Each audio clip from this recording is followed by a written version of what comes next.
I never thought an anniversary dinner could feel like the opening scene of a soap opera. There we were, at the quaint little restaurant where we celebrated our first year together, when my wife slid a manila envelope across the table. At first, I thought it was a sweet gesture, perhaps tickets for a surprise getaway. Instead, it was a set of divorce papers.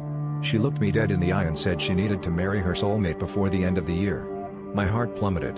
The room spun, the clinking of silverware and murmured conversations fading into a surreal hum. I asked her who the soulmate was, expecting the name of someone I might have suspected, maybe someone from her office or her neighborhood.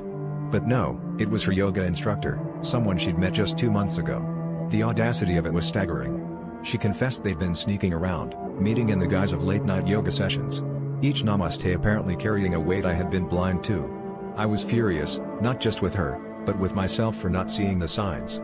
The late nights, the sudden interest in spiritual retreats, how could I have been so naive?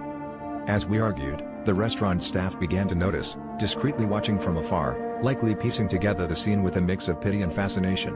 The revelation was a knife twisted in my gut, but I couldn't help but feel the deeper wound was the one she inflicted on herself. Her betrayal wasn't just of our marriage, it was of her own self-image, the person she thought she was.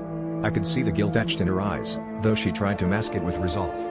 But that resolve cracked when I asked her what she would do if her new love turned out to be as fleeting as a sun salutation. The twist came when I realized I wasn't as shattered as I should have been. In the weeks leading up to our anniversary, I'd been harboring a secret of my own, a growing sense of detachment and a yearning for something more, something authentic. Her confession, though devastating, was also liberating. It was as if she had given me permission to acknowledge what I'd been too afraid to face. We were both living lies. As I signed the papers, I felt not despair, but an unexpected sense of relief. The end of our relationship was not the tragedy it appeared to be, but rather, the beginning of something far more honest for both of us.